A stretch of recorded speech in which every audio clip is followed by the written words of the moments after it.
Hi Sagittarius, welcome to How I Love Tarot. This is your singles read between mid-May and the end of June. So it's about a 6-week reading. If you want to know the decks that I'm using in the tarot card, they're in the but they're in the description below. And this is a very different type of reading. It is a very in-depth reading, and it is not like the kind of readings that you're going to see on YouTube. So I know that some of you will not like this reading at all, but for those of you that do, by the way, if you don't like the reading, just turn it off. Go find another reading that resonates with you. But if you do like the format of the reading, and please give me a thumbs up, and please leave a comment in how it helped you, because I feel like these types of readings are what are needed for people, not the superficial kind of nonsense that is kind of going around on YouTube. I mean, some of you need superficial nonsense, but this goes a little bit deeper than that. So anyway, let's get started. This card right here is called Inspiration, and this card represents you and the issues that are surrounding you. So what's going on here, Sagittarius, is that there is a deep desire for you to be inspired. And I feel like for many Sagittarians right now, there is that have been single or are keep kind of going in and out of singlehood is how I want to say it, right? So relationships are not working out for you. I feel that there is a part of you that doesn't let go in a relationship. I feel that there is a part of you that needs to be, it's almost like I feel like you need to have somebody inspire you and prove themselves to you.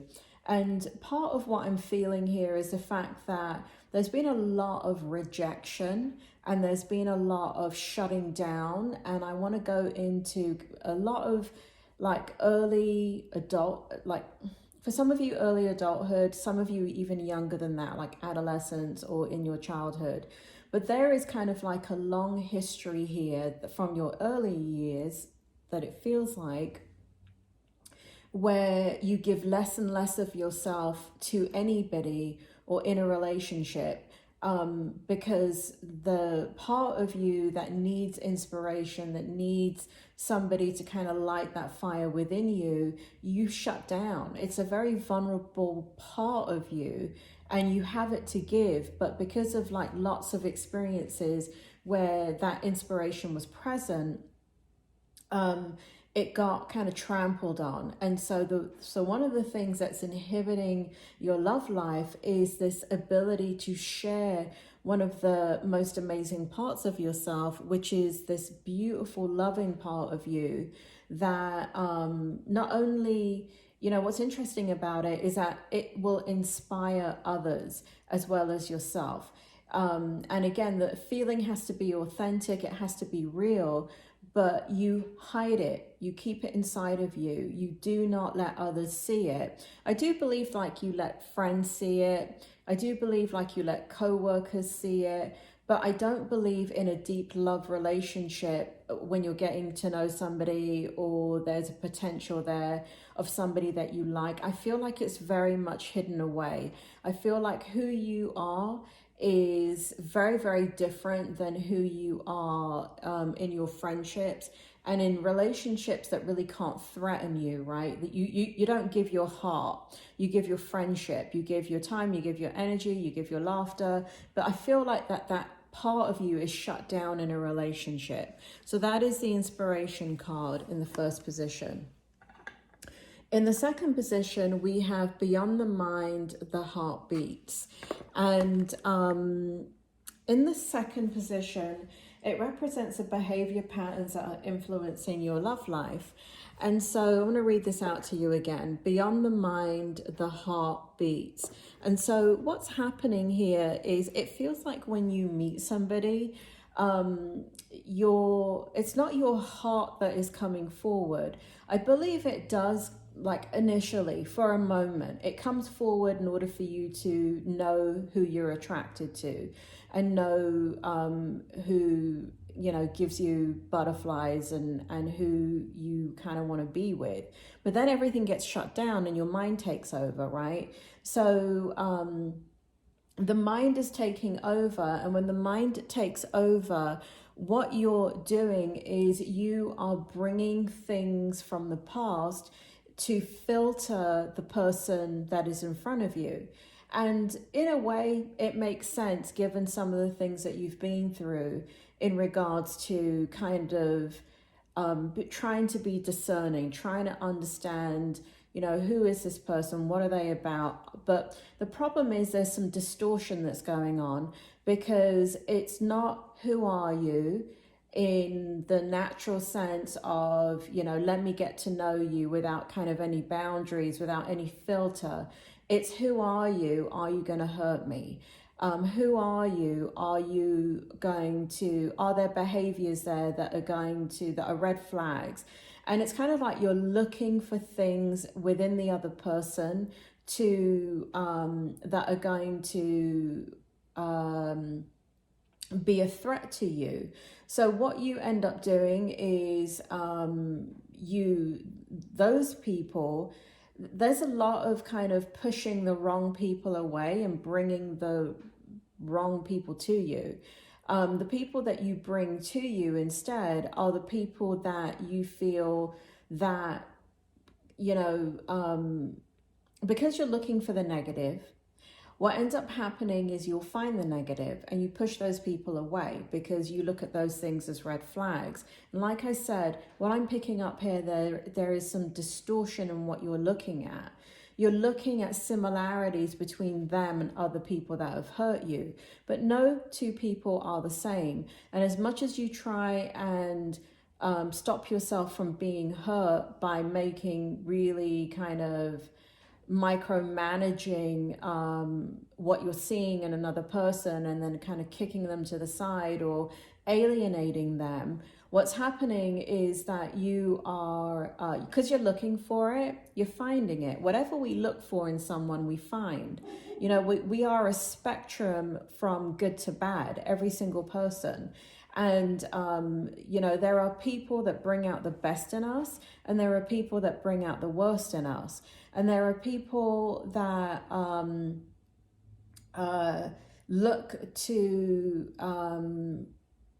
you know, just to open and honest. And, you know, when you go forward with somebody without any filter and all you're doing is getting to know them, that is the best way forward. But what's happening with you, Sagittarius, is something unconsciously is kicking in. Your heart initially chooses them, but then your mind takes over, and there's something that is destructive in the relationship because your mind takes over and you're in a defensive mode and they don't even know it. So you're in a defensive mode. You're playing defense with them, and you're not showing who you are. You're testing them. Or, I have to say this, you're sabotaging the relationship, okay? And there are some of you that you can see it in hindsight, how you sabotage the relationship. And so that's kind of, and again, it's not from present energy. It's going on from things and accumulated experiences that have hurt you in the past. And I do feel like it's from childhood. It does feel that way to me. In the third position, we have defend to the end the worthwhile, okay? And in this position, this card represents areas that need further growth in order for you to find love. And so, again, I'm going to read it to you. Defend to the end the worthwhile. You are not fighting for who is worthwhile, because you damage the relationship between the two of you. And I know at this point some of you are turning off and saying F off, that's not me, but please listen. The thing is that we all have unconscious behaviors that drive people away, and we do it because we don't want to be hurt. And this card is showing that you have a lot of wisdom from the experiences that you have gone through, but it is extremely painful, and the wisdom that you're acting out is that of hurt and pain. And what you need to find, love, is you need to address the hurt and the pain. And how do you address the hurt and the pain? Well, Sagittarius, I'm a psychologist, and I know that therapy is not for everybody, but you know, right now, finding a doctor in your area that's a psychologist to help you, even if you've been before, you know, find somebody that you like, that you resonate with. You don't have to pick the first psychologist in your network and in your insurance network and stick with them if you're not kind of vibing with them, but find a psychologist in your area that can help you work through these deeper issues in a safe space for you to examine them. I do feel like if you do that, it's going to take a long time, because still waters run deep with you, Sagittarius. There are hurts and pains that are so deep within you that you've just shut them out. You've repressed them. Is the only way that I can put it. But it does need some work here in order for you to allow love to flow into your life and for love to stay in your life. And this kind of just reiterates what I just said. So this is the fourth position, restore and replenish. Now, the fourth card represents areas that you need to change or process in order to find love. So what's happening is that, you know, you meet somebody that you like, and this is kind of representative of what's happening to you psychologically. You go into a fetal position, you go into your arms and legs on a physical level. If you look at it, is a representation of what's going on with you psychologically. You know, when you go into a fetal position, you're protecting yourself. It's one of extreme vulnerability. And what you do is you hide. You hide from, as if somebody's going to reach out and hit you or hurt you or inflict pain on you. And so you get ready for the position. You assume the position and waiting for them to do that to you. And so these are things that you're going to have to work on and let go of, because it is inhibiting your love life, because you are holding back. And Spirit just told me that this is happening in some of your friendships too, where there have been issues in the friendship, and instead of you talking about them and resolving them, Sagittarius, you do not talk. You don't talk. And you sort everything out within you, and that's where the distortion is. If you don't talk to people that are impartial, that are not there to influence you, but are there for you to reach your own potential, you will be able to come out of this very, very self-protective energy and go into an open energy that allows love to flow, and allows you not to be so defensive. And it does feel like unconsciously, it does feel like you're doing all of these things without conscious awareness that you're doing it. And then after the relationship is ended, you're reflecting and you're looking at it. And yes, I'm not saying that the other person is free and clear and there aren't some things that they're doing too. But, you know, we all respond to each other, right? And so, you know, if somebody let me give you an example. I once met the Dalai Lama, and I was sitting in front of the Dalai Lama, and he looked at me and he just started laughing. It wasn't laughing at me, he was just laughing. And because he was laughing, I started laughing. And all the people behind me started laughing. And so we, you know, I was reacting to him. The people around me were reacting to me. They couldn't see what I was laughing at. But it was like this domino effect. Anyway, next, somebody that was very, very serious, and I was sitting in the front row, they began to speak, and there was like, I mean, they had deep respect for the Dalai Lama, and so there was a lot of reverence, and they weren't joking, they weren't smiling, there was just this real seriousness. Well, guess what happened with me? I became extremely serious, and suddenly all of that fun went out the window. And it's almost like it disappeared instantly. And that's what we do, right? We react to each other. And it's easy to turn around and say, well, this person is making me feel this way, and this person's making me feel this way, and that's why I don't want to engage. But you have to look at, why are they acting that way? It takes two to tango, right? And so there is some responsibility here for you, and I'm not blaming you. All I'm asking you to do is take a look at your part in what is happening and test it, right? Test it. See what happens when you're open and honest with somebody, the next person that you meet, whether you're attracted to them or not, and you don't use that filter to get ready for them to hurt you.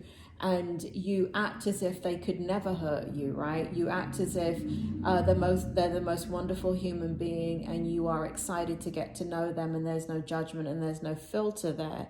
And you will see a completely different response from them. We all do it to each other, and it's kind of like, what came first, the chicken or the egg?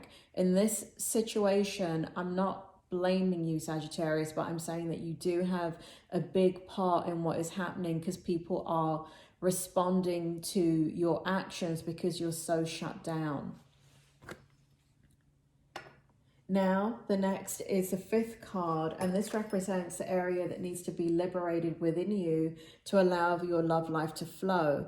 And this is Legacy of Light. And what's so interesting about this card is, if you, I don't know how clearly you can see it, but it has a child, then it has a young adult, and then it has an old person. And this is the legacy of light. This is you. This is your life, right? So this is you basically, and this is what I actually said in the beginning. It's weird that it's coming out in a card now. But what's happening is, these are from childhood. These are rejections or abandonments, or people not being there for you, or some kind of miscommunication, misinterpretation, hurt, pain, lots of things that have happened in your early life that kind of transcended into your adolescence, transcended into young adulthood, transcended into who you are now. There are things in this life experience that you need to be liberated from, so you can go ahead and allow that energy to flow.